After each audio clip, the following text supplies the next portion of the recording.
So what is actually going on here? If you look at consumer debt, it is at an all-time high. But at the same time, delinquencies on that debt are extremely low. On one hand, economic confidence is low, but sentiment is actually starting to recover over the last couple months. If you try to understand the state of the average US consumer right now, you're gonna find a ton of conflicting information. So in today's video, we're gonna dive deep into the data about the state of the US consumer to try uncover beneath all of this confusing and conflicting information what is really happening.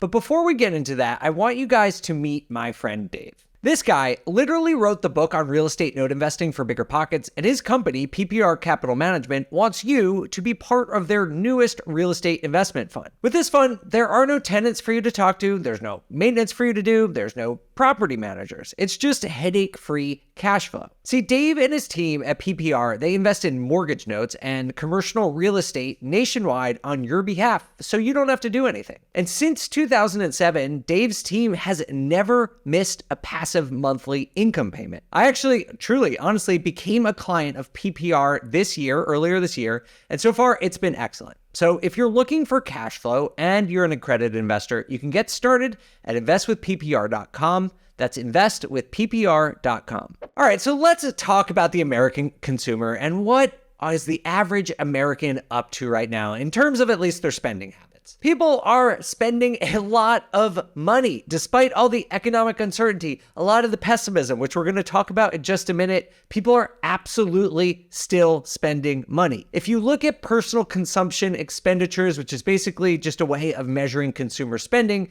it has not dropped off even a little bit, despite the recession risk and despite higher interest rates. That much about the American consumer is clear. But if you look beyond that, the picture gets a little bit murky. Sentiment, which is really important lead indicator of what's going to happen in the near future, is relatively low. When you look at consumer debt, that has been spiking and it's going up to near all-time highs. The labor market is very confusing, so we're going to take a deeper look into each of these individual things to try and make sense of where we are today and where we might be going. The first thing I want to look at is sentiment. And as I said just a second ago, it's basically just a good lead indicator for where things are going. And a lead indicator just basically means it's one metric that helps us understand the way another metric may go in the future. And so in this case, we're trying to look at consumer sentiment to try and understand what might happen with consumer spending in the future, because consumer spending is such a huge and important part of the American economy. When you look at this index of consumer sentiment, you see that since 2020, since the beginning of the pandemic, it has fallen dramatically. There was, this period in sort of the second half of 2020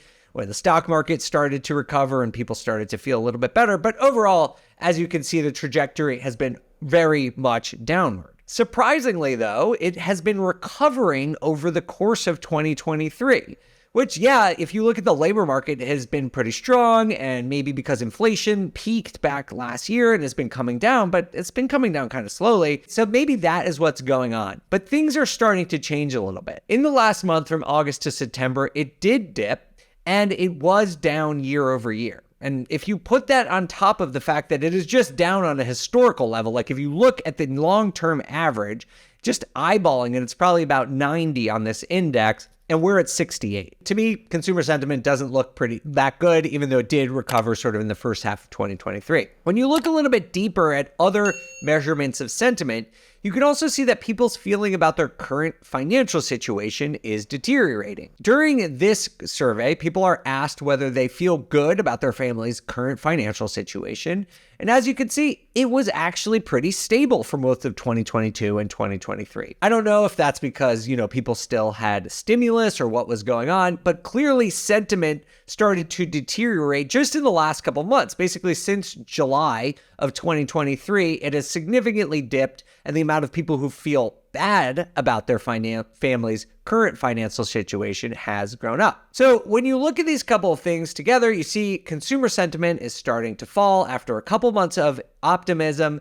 Americans are basically just not feeling that good. You could see that they're now feeling that the likelihood for recession is much higher. Again, it sort of follows the same pattern. People are feeling a little bit better. Now they are much more negative. So that is the gist with consumer sentiment. And I'll get to what this all means in a little bit, but just as a preview, I think low consumer sentiment or declining consumer sentiment means that we will probably see a decline in consumer spending over the next couple of months. Now let's look at another thing that I get asked about this all the time because it's a super important indicator, which is consumer debt. So consumer debt has in fact hit an all-time high. If you look at this chart, it is now at a whopping $17.06 trillion. That is a remarkable amount.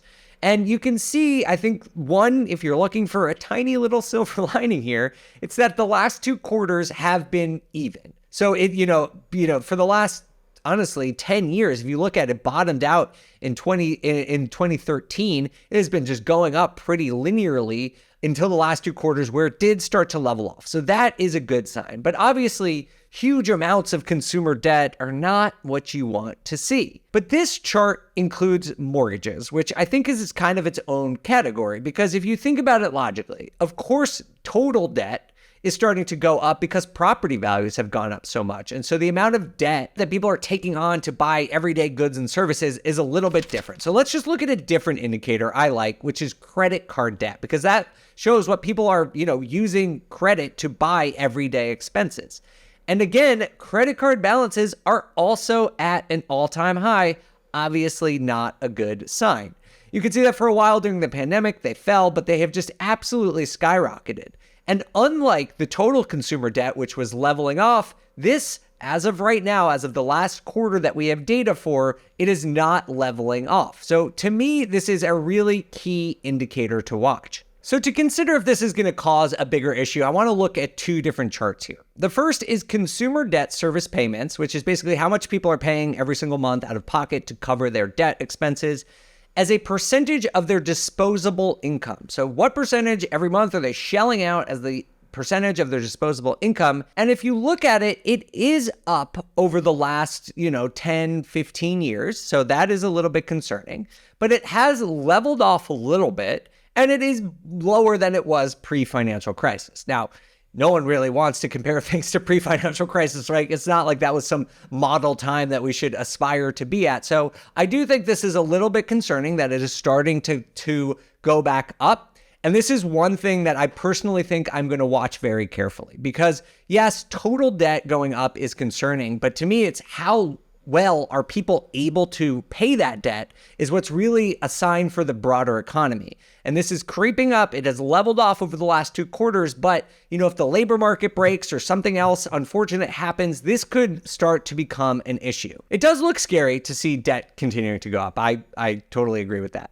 But I was curious to see, is debt right now, consumer debt at least, different than it used to be when it comes to GDP or the monetary supply? There's been a lot of money printing over the last couple of years. So does that affect our debt numbers a little bit? And so if you check out this chart, this is a little bit wonky, but indulge me here because I think it's really important. If you look at the percentage of consumer debt as opposed to monetary supply, it has actually gone down. This is the yellow line. And if you're unfamiliar with M2, it is a measurement of how much money is circulating around the US. And it has gone up a lot over the last couple of years because of all the money printing that's gone on, which has obviously contributed to inflation. But one thing that happens here is it doesn't mean the debt is not bad, but it does mean that, the debt is in deflated dollars. So that means that, again, it is probably not as burdensome for people to have this amount of debt. In fact, it's actually lower than it used to be in relation to the total monetary supply. Then I also want to look at the blue line. Again, this is wonky, guys, but just deal with me here. We have to look at debt as a percentage of GDP, gross domestic product, that is the total size of the US economy. And as you can see, for the last 10 years, consumer debt as a percentage of GDP is basically flat. It really just hasn't changed. And so when you think of how much debt people have compared to the size of the US economy, that is very, very consistent. Now, I want to be clear. I am not saying that this debt is good. I am not saying that it is not a concern for the economy in the long term. I do think it is, but I just want to show that it is not like an acute issue that is different than it has been over the last 10 years or so. It has been an issue for a while, and it will probably continue to be an issue, but it is not right now more of an issue in relation to the monetary supply or GDP than it has been over the last 10 years. That's all I'm trying to say. Now, when you look at delinquency rates to try and see if people are failing on their debt, this is actually pretty low. So you can see from this chart here, the percentage of balance of 90-day plus delinquencies, that things are really going down. More student loans, obviously that's an anomaly.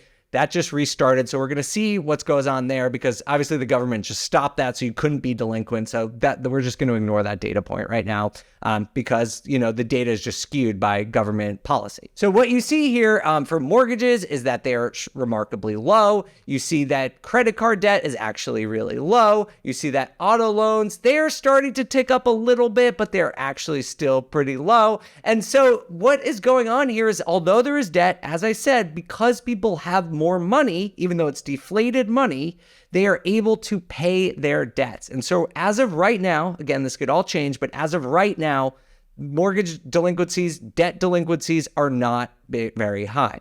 So that's where we are today. But I want to talk about one other thing, which is the labor market, because right now, again, people can pay their debt because the labor market is still strong. And we just got October jobs numbers a couple days ago, and those look pretty good. But I think most people still believe that the labor market is going to, quote unquote, break. We're going to start to see unemployment start to go up at some point soon. I also agree with that. I don't think it's going to be this huge thing where it goes up to 6%, but I do think eventually the impact of higher interest rates is going to hit the labor market. And that is when all the charts that I've been talking about here today could start to shift. We could see delinquencies go up. We could see people defaulting on some of their debt, and that could start to cascade. So I think it's really important if you want to know what to look for over the next couple of months, the labor market to me is something really important to look at. Now that said, there is a lot of slack in the labor market. So even if it softens or starts to go down, I don't think it's going to send these huge shocks to the system. We have seen that in August of 2023, the last month I have data for, there were 9.6 million job openings in the US still. So that is a lot. And I know there are many different ways to measure the labor market. None of them are perfect. But if you look at all of them, if you look at unemployment, you look at JOLTS, you look at the participation rate, you look at wage growth, you look at all these different things, they all point to a strong economy. You have to look at the big picture and not a strong economy, they point to a strong labor market. And so you have to say that right now, the labor market is surprisingly strong. And you also look at GDP. GDP now estimates, it's this tool that the Atlanta Fed puts out. The GDP now estimates GDP right now in October is close to 5%. And this indicator is typically right. So even if the economy dips, it's going to hurt. Like if consumer spending pulls back, it is definitely going to hurt. Like that is not without consequences. But there is some room to give here before GDP goes negative, for example. There is some room in the labor market for layoffs to pick up without it being this big widespread issue. So this is why, although I do think that the risk of a recession is certainly real, and I do think we are going to see a softening in the economy and in the housing market over the next couple of months, a big, long recession is not what I believe to be the most likely outcome in 2024. So that's what I think. I would love to hear what you guys think. You could always find me on Instagram where I'm at the Data Deli, or you can leave comments below on this video. For BiggerPockets, my name's Dave Meyer. Thanks for watching.